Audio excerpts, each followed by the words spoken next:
នៅក្នុងបណ្ដាញសង្គមជាច្រើនបងប្អូនតែងតែបង្ហាញឬក៏ធ្វើការចែករំលែក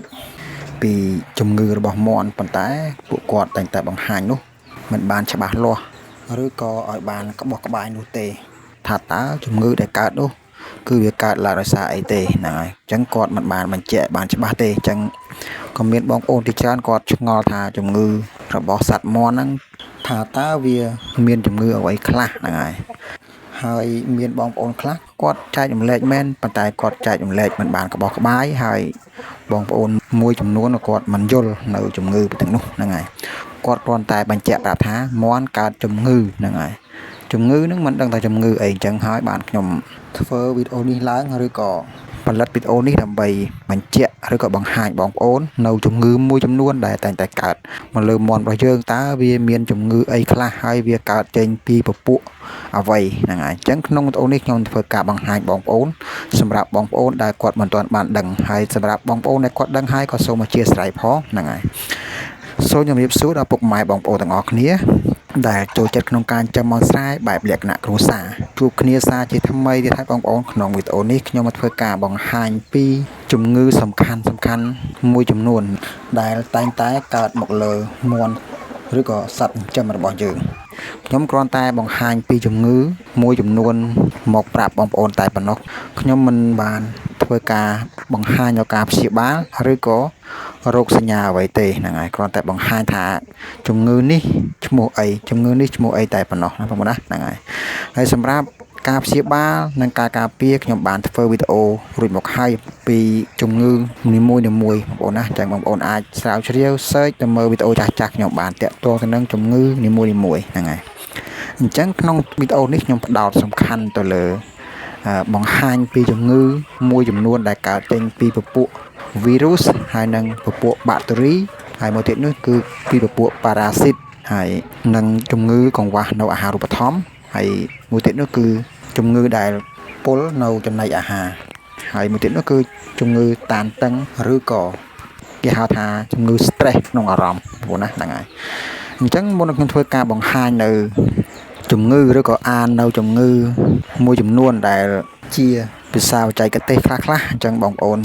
ចូលមកថ្មីកុំភ្លេចជួយចុច Subscribe និងចុចរូបកណ្ដឹងខ្ញុំបាទម្នាក់មួយផងដើម្បីទទួលបានបទពិសោធន៍និងចំណេះដឹងផ្សេងៗដែលខ្ញុំបានចែករំលែកជារៀងរាល់ថ្ងៃហើយបើសិនបងប្អូនចូលចិត្តស្រឡាញ់ខ្ញុំបងប្អូនអាចចូលក្នុង Facebook ជួយចុច Follow Page ឲ្យខ្ញុំបាទម្នាក់មួយផងដើម្បីបន្តជាកម្លាំងចិត្តឲ្យខ្ញុំបាទធ្វើវីដេអូថ្មីចែករំលែកជូនបងប្អូនទស្សនាបន្តទៀតអញ្ចឹងកុំឲ្យវីដេអូនេះកាន់តែវែងកុំឲ្យខាត់ពេលយូរយើងចូលទៅដឹងពីជំងឺមួយចំនួនដែលតែងតែកើតមកលើមាន់របស់យើងដែលមានបងប្អូនមួយចំនួនដែលគាត់មិនបានដឹងហ្នឹងហើយសម្រាប់បងប្អូនដែលគាត់បានដឹងហើយក៏សូមអធិស្ឋានផងនៅវីដេអូមួយនេះបងណាហ្នឹងហើយសម្រាប់ទី1នោះគឺជំងឺដែលកើតចេញដោយសារតែពពួក virus បងប្អូនណាហ្នឹងហើយថាតើជំងឺកើតចេញពីពពួក virus នេះវាមានជំងឺអ្វីខ្លះហ្នឹងហើយសម្រាប់ទី1នោះគឺជំងឺញូកាសបងប្អូនណាអានេះគឺជាភាសាបច្ចេកទេសទេប៉ុន្តែបើនិយាយពីភាសាខ្មែរយើងគេហៅថាជំងឺដង្កោកាច់បងប្អូនណាហ្នឹងហើយជំងឺញូកាសនេះគឺវាមានអក្សរកាត់គឺ ND បងប្អូនណាហ្នឹងហើយសម្រាប់ទី2នោះគឺជាជំងឺរលាកទងសួតបងប្អូនណាហើយជំងឺប្រភេទនេះគឺវាកើតចេញពីពពួក virus ដែរបងប្អូនណាហ្នឹងហើយជំងឺរលាកទងសួតនេះគឺជាភាសាខ្មែរទេហើយភាសាអង់គ្លេសអក្សរកាត់នោះគឺ IB បងប្អូនណាហ្នឹងហើយអញ្ចឹងសម្រាប់ទី3នោះគឺជំងឺកុំបូរ៉ូជំងឺកុំបូរ៉ូនេះគឺជាជំងឺមួយឬក៏ជាភាសាមួយគឺជាភាសាបច្ចេកទេសទេតែបើគិតជាភាសាខ្មែរយើងគឺជាជំងឺរលាកទងសួត IBD បងប្អូនណាហ្នឹងហើយបងប្អូនខ្លះគាត់គិតថាជំងឺកុំបូរ៉ូចេះតែនិយាយតគ្នាបងប្អូនខ្លះគាត់ឆ្ងល់ថាស្អីគេជំងឺកុំបូរ៉ូហ្នឹងហើយអញ្ចឹងសូមបងប្អូនមួយចំនួនគាត់បកប្រែឬក៏បញ្យល់ឲ្យបងប្អូនមួយចំនួនគាត់យល់ផងហ្នឹងហើយជំងឺកុំបូរ៉ូគឺជាជំងឺរលាកទងសួត IBD វាជាភាសាបច្ចេកទេសបងប្អូនណាភាគច្រើនវាកើតនៅលើកូនមាន់ចាប់ពីមួយខែចុះក្រោមអញ្ចឹងបងប្អូនហ្នឹងហើយសម្រាប់ទី4នោះគឺជំងឺអុតបាក់សីជំងឺអុតបាក់សីនេះបងប្អូនប្រហែលជាដឹងហើយហ្នឹងហើយជំងឺអុតបាក់សីនេះគឺវាជាភាសាខ្មែរទេហ្នឹងហើយភាសាអង់គ្លេសគឺជាជំងឺ FP បងប្អូនណាហ្នឹងហើយ FP សកាត់ហើយជំងឺនេះគឺវាកើតដុំពកកន្ទួលនៅលើមុខមាត់ខ្លួនប្រាណរបស់វាហ្នឹងហើយ ហើយតែងតែបងប្អូនមួយចំនួនគាត់ឆាតសួរខ្ញុំតាមเพจហ្នឹងហើយអញ្ចឹងគាត់សួរខ្ញុំថាជំងឺដែលមានដុំកទួលអុចតិចតូចនៅលើខ្លួនប្រាហ្នឹងតើជាជំងឺអីហ្នឹងហើយនេះហើយគេហៅថាជាជំងឺអុតបាក់សីអញ្ចឹងខ្ញុំអត់បានបង្ហាញអីឲ្យបានក្បោះក្បាយទេព្រោះវីដេអូនេះខ្ញុំបានបញ្ជាក់ពីដំបូងហើយគឺខ្ញុំគ្រាន់តែអានពីជំងឺមួយចំនួនឲ្យបងប្អូនស្ដាប់តែប៉ុណ្ណោះឲ្យបងប្អូនមួយចំនួនដែលគាត់មិនបានដឹងហ្នឹងឲ្យគាត់បានដឹងហ្នឹងហើយថាតើជំងឺអ្វីខ្លះដែលតែងតែកើតមកលើសត្វមាន់របស់យើងឬក៏សត្វចិញ្ចឹមរបស់យើងហ្នឹងហើយអញ្ចឹងនៅក្នុងចំណុចទី1មានចំណុចទី5ចុងក្រោយនេះគឺជាជំងឺផ្ដាសាយបាក់សីហ្នឹងហើយបងប្អូនប្រហែលជាបានឮហើយជំងឺមួយនេះគឺវាមានឈ្មោះបោះសម្លេងតាំងពីយូរយារមកណាស់មកហើយបងប្អូនណាហ្នឹងហើយជំងឺផ្ដាសាយបាក់សីជំងឺនេះគឺជាជំងឺកាយសាហាវដែរបងប្អូនហ្នឹងហើយបងប្អូនប្រហែលជាស្គាល់ហើយភាគច្រើនជំងឺនេះផ្ទុះទៅតាមកសិដ្ឋានធំអញ្ចឹងបងប្អូនដូចជាបងប្អូនកសិដ្ឋានមួយចំនួនគាត់ចិញ្ចឹមបែបមាន់នាំចូលដូចជាមាន់បីសះអញ្ចឹងទៅហ្នឹងហើយភាគច្រើនគឺផ្ទុះជំងឺផ្ដាសាយបាក់សីនេះហ្នឹងហើយអញ្ចឹងជំងឺនេះគឺវាកើតចេញពីពួកវីរុសដែរហើយបងប្អូនកុំភ្លេចថាជំងឺផ្ដាសាយមួយចំនួនខ្លះវាកើតចេញពីពួកបាក់តេរីដែរហ្នឹងហើយសម្រាប់ទី2គឺជំងឺដែលកើតចេញឬក៏បង្កដោយសារតែពពួកបាក់តេរីបងប្អូនណាហ្នឹងហើយតើជំងឺដែលបង្កឡើងដោយពពួកបាក់តេរីហ្នឹងវាមានអីខ្លះសម្រាប់ទី1នេះគឺជំងឺអាសន្នរោគបងប្អូនណាហ្នឹងហើយជំងឺអាសន្នរោគនេះគឺជាភាសាខ្មែរទេហ្នឹងហើយសម្រាប់ភាសាអង់គ្លេសហ្នឹងខ្ញុំអត់សូវដឹងដែរប៉ុន្តែភាគច្រើនគឺវាកើតនៅលើមាន់ធំបងប្អូនណាហ្នឹងហើយសម្រាប់ជំងឺមួយនេះហើយសម្រាប់ទី2នោះគឺជំងឺផ្ដាសាយ COD ជំងឺមួយនេះវាមានអាការៈដូចជាក្អកកណ្ដាស់ហៀសម្បោរអញ្ចឹងបងប្អូនអញ្ចឹងជំងឺមួយនេះវាភាគច្រើនកើតមកលើសត្វចិញ្ចឹមយើងច្រើនភាគច្រើនគឺកូនមាន់តែម្ដងបងប្អូនណាគឺជំងឺផ្ដាសាយ COD ហើយភាសាបច្ចេកទេសទេ COD នេះប៉ុន្តែជំងឺផ្ដាសាយគឺជាភាសាខ្មែររបស់យើងហើយប៉ុន្តែ COD គឺជាភាសាបច្ចេកទេសគ្រាន់តែអានឲ្យបងប្អូនស្ដាប់ថាតើជំងឺអ្វីខ្លះដែលតែងតែកើតមកលើមាន់របស់យើងហ្នឹងហើយមានបងប្អូនខ្លះគាត់បង្ហាញតែជំងឺ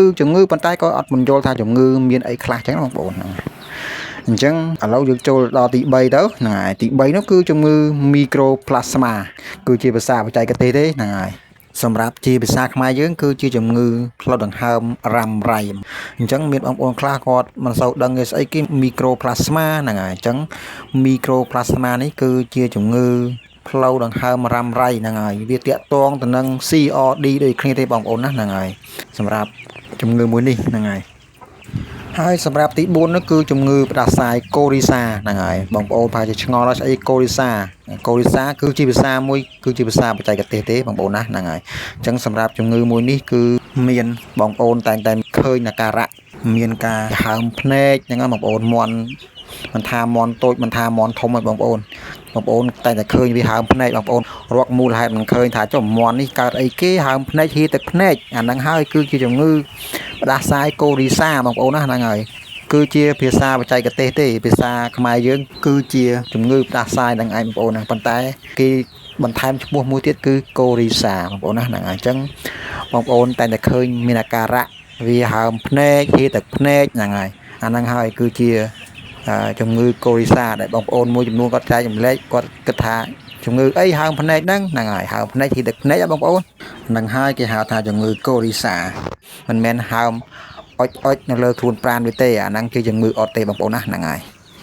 អញ្ចឹងយើងចូលដល់ចំណុចទី3ធំទៅហ្នឹងហើយចំណុចទី3ធំនេះគឺជាជំងឺប៉ារ៉ាស៊ីតបងប្អូនណាហ្នឹងហើយជំងឺប៉ារ៉ាស៊ីតនេះវាមានពពួកដូចជាជំងឺកុកស៊ីដូស៊ីសបងប្អូនណាហ្នឹងហើយវាកើតចេញពីពពួកពងព្រូនតេនញ៉ាចៃអង្គែឬក៏ស្រមើលាក់បងប្អូនណាហ្នឹងហើយអញ្ចឹងវាមានច្រើនឲ្យតែជាពពួកសត្វល្អិតដែលវារស់នៅលើសត្វមាន់អញ្ចឹងណាឬក៏នៅក្នុងខ្លួនប្រាណរបស់មាន់ហ្នឹងអាហ្នឹងសុទ្ធតែជាពពួកប៉ារ៉ាស៊ីតបងប្អូនណាហ្នឹងហើយអញ្ចឹងជំងឺនេះវាគេឲ្យឈ្មោះមួយទៀតគឺឈ្មោះភាសាបច្ចេកទេសគឺកុកស៊ីដូស៊ីសបងប្អូនណាហ្នឹងហើយអញ្ចឹងពពួកនេះវាកើតនៅក្នុងពោះវៀនក្នុងកោះក្នុងកែពោះវៀនធំពោះវៀនតូចសត្វមាន់របស់យើងហ្នឹងហើយមួយទៀតនេះគឺសម្រាប់ទី4ធំបងប្អូនណាទី4ធំគឺជាជំងឺមួយគេហៅថាជំងឺកង្វះនៅអាហារូបត្ថម្ភហ្នឹងបងប្អូន ផាជាឆ្ងល់ស្អីគេជំងឺកង្វះអាហារូបត្ថម្ភហ្នឹងហើយសម្រាប់បងប្អូនខ្លះគាត់ដឹងហើយតែសម្រាប់បងប្អូនថ្មីគាត់ដឹងថាជំងឺកង្វះអាហារូបត្ថម្ភហ្នឹងគឺជាជំងឺអ្វីហ្នឹងហើយជំងឺកង្វះអាហារូបត្ថម្ភនេះគឺជាជំងឺដែលកើតឡើងដោយសារតែចំណីអាហារនោះខ្វះជីវជាតិឬក៏ខ្វះសារធាតុចិញ្ចឹមដែលបងប្អូនទិញចំណីពីទីផ្សារនោះគឺមានក្រុមហ៊ុនខ្លះគេផ្សាយផ្សំទៅគឺមិនគ្រប់នៅសារធាតុចិញ្ចឹមហើយមួយទៀតនោះគឺបងប្អូនខ្លះគាត់លាយផ្សំចំណីដែលមានប្រូតេអ៊ីនវីតាមីនខ្ពស់ដែរក៏ប៉ុន្តែគាត់លាយផ្សំខាងក្រៅដូចជាពពួកបន្លែអីច្រើនហួសហេតុពេកអញ្ចឹងវាកាត់បន្ថយនៅពពួកសារធាតុចិញ្ចឹមហ្នឹងធ្វើឲ្យមាន់នោះវាខ្វះនៅអាហារូបត្ថម្ភហ្នឹងហើយអញ្ចឹងកុំឲ្យខាតពេលយូរយើងចូលដល់ចំណុចទី5ធំតែម្ដងទៅគឺជាជំងឺពុលចំណីអាហារបងប្អូនឆ្ងល់ទៀតថាជំងឺពុលអាហារនេះវាកើតចេញពីអីហ្នឹងហើយជំងឺពុលអាហារនេះគឺវាកើតចេញដោយសារតែដូចខ្ញុំធ្លាប់ចេញវីដេអូពីមុនអញ្ចឹងបងប្អូនទិញបន្លែពីផ្សារមកបានលាងឲ្យបានស្អាតហ្នឹងហើយមួយទៀតនោះគឺពុលទឹកហ្នឹងហើយទឹកបងប្អូនចង្កាលបងប្អូនឃើញទឹកភ្លៀងថ្លាល្អអញ្ចឹងទៅភ្លៀងអញ្ចឹងបងប្អូនដួសឲ្យវាផឹកភ្លាមអាហ្នឹងជាបញ្ហាមួយដែលវាអាចពុលហើយមួយទៀតនោះគឺដូចជាចំណីអាហារបងប្អូនទិញ1គីឡូ2គីឡូពីទីផ្សារមកអញ្ចឹងហ្នឹងហើយមានបងប្អូនខ្លះគាត់លក់ទុកចោលហាលថ្ងៃហាលភ្លៀងអញ្ចឹងទៅខូចគុណភាពធ្វើឲ្យចំណីនោះវាខូចហ្នឹងហើយមន់ស៊ីទៅវាមានបញ្ហាអាចពុលងាប់បានហ្នឹងហើយមួយទៀតនោះគឺចំណីដុះផ្សិតហ្នឹងហើយធ្លាប់ប្រាប់បងប្អូនប្រហែលវីដេអូឲ្យតាក់ទងទៅនឹងចំណីខូចគុណភាពនេះហ្នឹងហើយចំណីដែលដុះផ្សិតនិងជាពិសេសគឺបន្លែបៃតងរបស់បងប្អូនដែលបងប្អូនបេះបោចមកហ្នឹងបងប្អូនអត់បានលាងអត់បានអីចឹងបន្លែខ្លះវានៅតាមរបងតាមអីចឹងមានពស់ដូចជាពស់ខៀវពស់អីវានៅហ្នឹងទៅហើយវានោមដាក់អញ្ចឹងទៅយើងអត់ដឹងយើងបេះមកឲ្យវាស៊ីឬក៏លាយជាមួយនឹង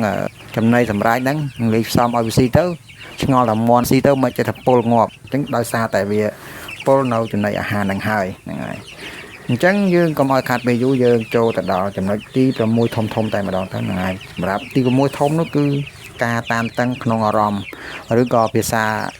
មួយទៀតគេហៅថាភាសា stress ក្នុងអារម្មណ៍ហ្នឹងហើយឬក៏កើតជំងឺ stress ថាតើការកើតជំងឺ stress នេះកើតដោយសារអីបងប្អូនណាហ្នឹងហើយបងប្អូនផែឆ្ងល់ទៀតដែរជុំគាត់ថា stress សោះវាជាជំងឺដែរហ្នឹងហើយ stress ក៏ជាជំងឺហ្នឹងហើយវាអត់ខុសអីពីមនុស្សទេបងប្អូនមនុស្សកាលណាគិតច្រើនស្មុគស្មាញកើតហៅ stress ក្នុងអារម្មណ៍ឬក៏ស្មុគស្មាញក្នុងអារម្មណ៍អាហ្នឹងហើយគេហៅថាជាជំងឺមួយជំងឺ stress ផ្លូវអារម្មណ៍ឬក៏ក្នុងអារម្មណ៍អញ្ចឹងថាតើអាហ្នឹងវាកើតដោយសារអីហ្នឹងហើយគឺវាកើតដោយសារតែបងប្អូនមិនបានរំលែកមន់នោះបត់បែនទៅតាមអាយុកាលរបស់វាឬក៏ទៅតាមទំហំទ្រង់មៀតមន់អញ្ចឹងទៅហ្នឹងហើយឧទាហរណ៍ថាកូនមន់អាយុ1ថ្ងៃដល់2សប្តាហ៍គេដាក់1ម៉ែត្រ4ជ្រុងអញ្ចឹងទៅហ្នឹងហើយបងប្អូនដាក់1ម៉ែត្រ4ជ្រុងហ្នឹងដាក់រហូតតាំងតែវាញ័ររហូតដល់លក់តែម្ដងអាហ្នឹងមានបញ្ហាចង្អៀតណែន stress ចឹករោគនេះស៊ីបានហ្នឹងហើយមួយទៀតនោះគឺដោយសារតែក្តៅពេកហ្នឹងហើយអូសស្អាប់ពេកបរិវេណឬក៏កន្លែងរបស់បងប្អូននោះมันមានខ្យល់ចេញចូលបានល្អអញ្ចឹងធ្វើឲ្យវា stress ហ្នឹងហើយអញ្ចឹងការចិញ្ចឹមមាន់បងប្អូនតែរើសកន្លែងណាដែលមានខ្យល់ចេញចូលបានល្អហើយបងប្អូនត្រូវតែចេះផ្លាស់ប្ដូរមាន់ទៅតាមអាយុកាលហ្នឹងហើយទៅតាមទំហំទ្រង់ហ្នឹងហើយដោយដែលបងប្អូនបានឃើញនៅក្នុងវីដេអូនេះចឹងហ្នឹងហើយខ្ញុំដាក់បន្តិចទេមកទ្រង់បន្តិចឃើញខ្ញុំដើរថតនេះបន្តិចនោះបន្តិចដោយសារអីខ្ញុំដាក់បន្តិចដើម្បីកាត់បន្ថយការកើតនៅជំងឺ stress ក្នុងផ្លូវអារម្មណ៍ហ្នឹងបងប្អូនណាហ្នឹងហើយអញ្ចឹងសម្រាប់វីដេអូនេះគឺខ្ញុំផ្ដល់ចំណេះដឹងដល់បងប្អូនតែប៉ុណ្្នឹងសម្រាប់បងប្អូនដែលគាត់មិនទាន់បានដឹងថាតើជំងឺដែលតែងតែកើតមកលើមាន់របស់យើងហ្នឹងតើមានជំងឺអ្វីខ្លះហ្នឹងហើយអញ្ចឹងពីមានជំងឺខ្លះគឺជាជំងឺជាភាសាបច្ចេកទេសបងប្អូនណាហ្នឹងហើយជំងឺខ្លះក៏គេនិយាយជាភាសាខ្មែរទៅហ្នឹងហើយអញ្ចឹងក៏សូមអធិស្ឋានសម្រាប់បងប្អូនដែលមានចំណេះដឹងលើខ្ញុំអីបើសិនជាខ្ញុំធ្វើការបកស្រាយទៅមានការខ្វះខាតអីក៏សូមអធិស្ឋានផងហ្នឹងហើយអញ្ចឹងសម្រាប់វីដេអូនេះក៏មានតែប៉ុណ្ណឹងសម្រាប់បងប្អូនថ្មីចូលមកកុំភ្លេចជួយចុច Subscribe និងចុចរូបកណ្ដឹងខ្ញុំបាទម្នាក់មួយផងហើយបងប្អូនអាចចូលក្នុង Facebook ជួយចុច Follow Page របស់ខ្ញុំបាទម្នាក់មួយផងដើម្បីទទួលបានបទពិសោធន៍និងចំណេះដឹងដែលខ្ញុំបានចែករំលែកតាមបណ្ដាញសង្គមដូចជា Facebook ហើយនិង YouTube ជាដើមហ្នឹងហើយអញ្ចឹងនេះចុងក្រោយសូមអរគុណនិងសូមជម្រាបលាចាំជួបគ្នាក្នុងវីដេអូក្រោយទៀតខ្ញុំនឹងស្វែងរកឬក៏រិះរកវិធីឬក៏ដកស្រង់នៅវីដេអូថ្មីពីចំណេះដឹងដែលទាក់ទងនឹងការចាំមកស្រាយយើងជូនបងប្អូនទស្សនាទៀតអញ្ចឹងនេះចុងក្រោយសូមអរគុណនិងសូមជម្រាបលា